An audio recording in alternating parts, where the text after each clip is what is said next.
आप सभी का पुनः एक बार लर्निंग अड्डा 21 में मैं हार्दिक स्वागत करता हूं। साथियों, मैं हूं संजय सिंह यादव।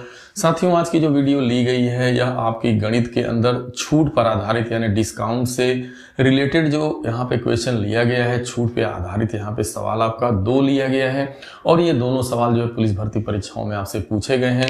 तो आइए देर न करते हुए सीधा हम लोग अपने क्वेश्चन पे चलते हैं और देखते हैं इसके लगाने का बेजोड़ तरीका।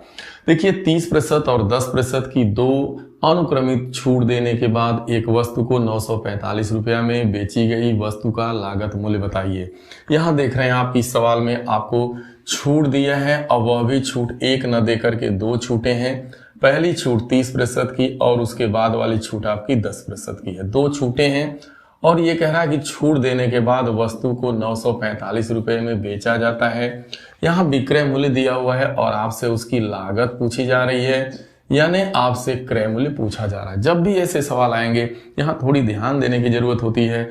छूट जरूर दी जा रही है, छूट देके सामान को 945 में बेचा जा रहा है, लेकिन यहाँ पर यह कंफर्म नहीं है कि अगर ये सवाल होता कि छूट देने के बाद इतने रुपए में बेचने के बाद उसे इतने प्रतिशत का लाभ हुआ तो उसकी लागत बताइए, तो ये सवाल थोड़ा अलग हो जाता, वहां पे अंकित मूल्य की आवश्यकता पड़ती है। लेकिन जब ऐसे सवाल आए कि छूट देने के बाद वस्तु को इतना रुपया में बेचा जाता है तो फिर उसकी लागत बताइए, तो जो लागत है वही उसका एक तरह से देखा जाए तो अंकित मूल्य होगा या निर्धारित दाम होगा या लागत होगा, क्योंकि यहाँ पे लाभ हानि की बात नहीं की जा रही। तो बस इतना ध्यान में रखना है भाई। मान लेते हैं कि चलो माना उस वस्तु की लागत x रुपये थी, वो सामान x रुपये का था। अब 2 छूट दी जा रही है। पहली छूट 30% की दी गई। अब किसी सामान पे 30% आप छोड़ देंगे तो उस सामान के लागत का कितना प्रतिशत लेंगे, यानी 70% लेंगे, यानी 70/100। फिर आगे क्या कर रहा है कि भाई एक छूट और दे दी जा रही है, तो इसका मतलब अब जो है जब आप वस्तु का मूल्य लागत x थी, आपने 30 छोड़ा तो 70 ले लिया। अब जो भी इस वस्तु का मूल्य बन गया था वो अपने आप में 100% था, लेकिन उसमें यदि 10 छोड़ देंगे तो इसका मतलब आप 10% का डिस्काउंट कर रहे हैं, तो अभी भी आप इसका 90% ले करके वस्तु क्या की कर दी जाएगी, बेच दी जाएगी, यानी बेचा जाएगा, यानी यह विक्रय मूल्य 945 के बराबर होगा।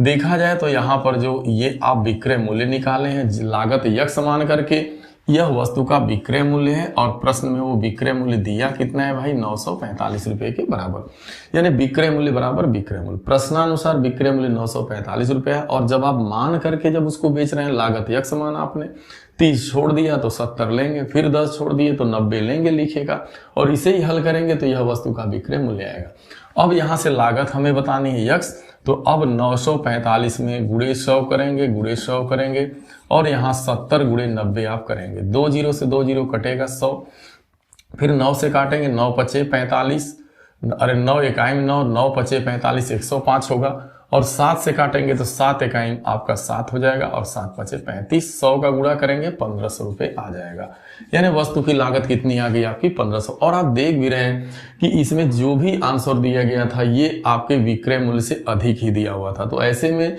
जब ये सवाल आएगा तो इसकी पहचान होगी, जब लागत पूछेगा तो हमेशा लागत विक्रय मूल्य से अधिक होगी। जब इस टाइप के छूट वाला सवाल देख छूट देगा, विक्रय मूल्य देगा और लागत पूछेगा। अब ये कह देता है कि भाई 945 रुपया में बेचने के बाद भी 10% का लाभ होता है, तो उस सवाल का कंडीशन अलग हो जाता है। ठीक है, अब चलिए आप समझ चुके होंगे, तो अब हम लोग जो है नेक्स्ट क्वेश्चन की तरफ चलते हैं। अगला क्वेश्चन भी बहुत ही यूनिक है। कुछ वस्तुओं को लागत से 25% ऊपर अंकित किया गया। इस प्रकार की वस्तुओं में से एक को अंकित मूल्य पर 20% का लाभ लेकर और दूसरी वस्तु को अंकित मूल्य पर 10% की हानि लेकर बेचा गया। कह रहा है कुल प्रतिशत लाभ ज्ञात करें। देखिए यहाँ पे ये कह रहा है कि कुछ वस्तुएं हैं और उन वस्तुओं का जो लागत मूल्य है वो पहले से जो है 25% बढ़ा दिया जाता है, यानी उसको 25% बढ़ाकर लिखा जाता है। जब पहली वस्तु को बेच रहा है तो उसे 25%, अब पहली वस्तु को 25, अब देखिए कह रहा है जब पहली वस्तु को जब बेच रहा है तो क्या कर रहा है भाई, अंकित मूल्य पर ध्यान में रखना है कि वस्तुओं में से एक को, जो एक वस्तु है, एक वस्तु को अंकित मूल्य पर 20% का लाभ लेता है, यानी जो मूल्य बढ़ा के लिख देता है वह वस्तु का अंकित मूल्य होगा, और अंकित मूल्य पर पहली वस्तु को बेच रहा है तो 20% का लाभ ले रहा है। अंकित मूल्य पे और दूसरी वस्तु को जब बेच रहा है तो अंकित मूल्य पे उसे 10% की हानि हो जा रही है। तो इस तरीके से उसे कुल कितने प्रतिशत का लाभ हुआ बताना। आइए बहुत आसान तरीका से देखते हैं। यहाँ चलिए मान लेते हैं दो वस्तु, मान लीजिए ये पहली वस्तु हो गई आपकी और ये आपकी दूसरी वस्तु हो गई, ठीक है। तो ये दो वस्तुएं हो गई। अब हम यहाँ से इनकी हम क्या करते हैं, लागत मान लेते हैं कि भाई चलिए ये दोनों वस्तुएं होंगी तो इनकी लागत होगी, यानी इनका क्रय मूल्य होगा। लागत का मतलब समझ रहे हैं आप, क्रय मूल्य। तो क्रय मूल्य होगा कुछ। तो मान लेते हैं चलो भाई पहली वस्तु है तो इसकी लागत 100 मान लेते हैं और दूसरी वस्तु की भी लागत 100 मान लें, क्योंकि भाई देखिए एक ही लागत की दोनों वस्तुएं, ध्यान रखें कुछ वस्तुओं को लागत मूल्य से 25% ऊपर लिखा जाता है तो दोनों वस्तुओं की लागत आपने मान लिया। अब इसके बाद क्या कर रहा है भाई, इनका 25% इनका दाम बढ़ाया जाता है। तो दोनों वस्तुओं का जैसे ही आप 25% दाम आप बढ़ाइएगा तो इनका दाम कितना हो जाएगा बढ़ करके, 100 का 25% करेंगे तो 125 ये आएगा और दूसरी वस्तु का भी दाम 125 रुपये ही हो जाएगा और इसका भी दाम 125 हो जाएगा। ये चीज समझ में आ रही है लेकिन ये है क्या, अब यह जो 125 रुपया हो गया यही उनका जो है क्या माना जाएगा, दोनों वस्तुओं का अंकित मूल्य। भाई पहले दोनों वस्तुओं की लागत 100 रुपया थी, पहली की भी 100 दूसरी की भी 100। अब दोनों का 25% कह रहा ना कि 25% ऊपर अंकित किया गया लागत से, यानी कुछ वस्तुओं को लागत से 25% ऊपर अंकित किया गया। तो लागत से 25% ज्यादा आपने अंकित कर दिया, अब ये अंकित मूल्य हो गया। अब इसी अंकित मूल्य पर जब इस वस्तु को बेच रहा है, पहली वाली वस्तु को, तो इस पे 20% का लाभ कमा रहा है और जब इसको बेच रहा है तो यहाँ पे क्या हो रही है भाई, 10% की आपकी जो है क्या हो रही है, हानि हो रही है, सीधी सी बात तो अब यहाँ देख लेते हैं हम लोग कि जब 125 रुपए के सामान पर जब 20% का लाभ लिया जाएगा तो वो कितने रुपए में बेचा जाएगा, और यहाँ से दोनों जगह से विक्रय मूल्य।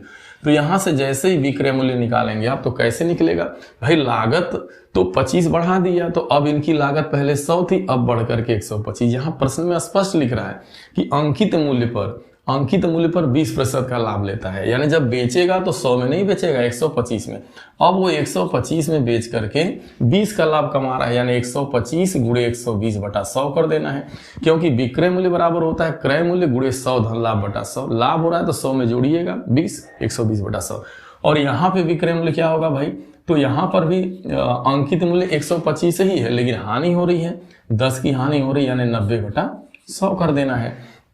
अब ये दोनों देखा जाए तो वस्तुओं के विक्रय मूल्य आ गए। अब दोनों को जैसे ही ऐड करिएगा तो आपको दोनों का विक्रय मूल्य पता चलेगा। देखिए हमको क्या करना है भाई, जब तक हम दोनों का विक्रय मूल्य न पता कर लें और दोनों सामानों की लागत न जान ले, भाई इसकी भी लागत 100 इसकी भी लागत 100, तो आखिरकार दोनों की लागत क्या आ जाएगी भाई, दोनों की लागत कहिए या इसी को आप कह सकते हैं क्रय मूल्य। तो दोनों वस्तुओं का क्रय मूल्य 100 में 100 जोड़िएगा तो 200, भाई 200 रुपए तो दोनों की लागत ही है। अब दोनों का जरा हम विक्रय मूल्य तो देख लें, तो यहां से देख रहे हैं कि यहाँ है आपका 125 गुणे 120 बटा 100 और यहाँ है आपका 125 गुणे 90 बटा 100।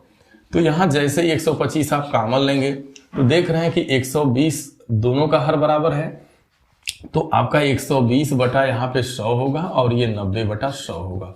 अगर दोनों को जोड़ेंगे देखा जाए तो 125 गुणे 100 में 90, 120 में 90 जोड़िएगा तो 210 होगा। 125 गुणे 210 बटा 100, 0 से 0 कटेगा। इन्हें जब गुणा करके हल करेंगे तो इनका मान आएगा 2652, लेकिन एक स्थान पे दशमलव, तो आ गया इसका विक्रय मूल्य 262 रुपया 50 पैसा। तो यहां देखिए क्रय मूल्य इतना है और आपका विक्रय मूल्य कितना है भाई। अब दोनों वस्तुओं का विक्रय मूल्य पता चल गया 262.5 रुपए। तो यहां से लाभ पता चल रहा है भाई, देख रहे हैं कि क्रय दो सामान का क्रय 200 है, विक्रय 262.5 है, तो जाहिर सी बात है कि लाभ हो रहा है 62.5 रुपए का। अब 62.5 रुपए का लाभ हो रहा है तो अब आपसे प्रतिशत लाभ पूछा गया, लाभ का क्या पूछा है भाई, प्रतिशत पूछा है। तो वो कैसे निकलता है भाई, लाभ जो होता है वो लिख देते हैं लाभ और गुणे आप करेंगे 100, अब बटा यहाँ पे हम लिखेंगे क्रय मूल्य यानी लागत। तो दोनों सामानों की लागत 200 रुपए है, ठीक है, और लाभ हो रहा है 62.5 का गुणे 100, 2 0 से 2 0 कटेगा, यानी 62.5 का आधा करिएगा आप तो वो आपका आएगा 2 3 6, 2 1 2 और 2 मतलब 31.25%। यही आपका क्या हो जाएगा, आंसर हो जाएगा। तो कुछ नहीं करना था, आप दोनों वस्तुओं की लागत 100 मान लीजिए, 25% दाम बढ़ा दीजिए, उनका अंकित मूल्य मालूम हो जाएगा 125 रुपए, 125। अब 125 का आप 120% कर दीजिए और 125 का आप 90% कर दीजिए। तो आपको जो है दोनों, और फिर दोनों को आपस में जोड़ देंगे तो दोनों का विक्रय मूल्य पता चल जाएगा। विक्रय मूल्य दोनों का 262.5 आ रहा है, बाकी लागत 200 है, घटाएंगे 62.5 का लाभ हो रहा है, फिर लाभ प्रतिशत निकालिएगा तो 31.25 आएगा। साथियों मैं उम्मीद करता हूँ ये वीडियो आपको जरूर पसंद आया होगा, और यदि साथियों ये वीडियो आपको पसंद आए तो इसे अपने लोगों के बीच शेयर जरूर करिएगा, चैनल को लाइक सब्सक्राइब करिएगा। मिलते हैं अगली वीडियो में, तब तक के लिए आप सभी को ढेर सारी शुभकामनाएं। Thank you so much.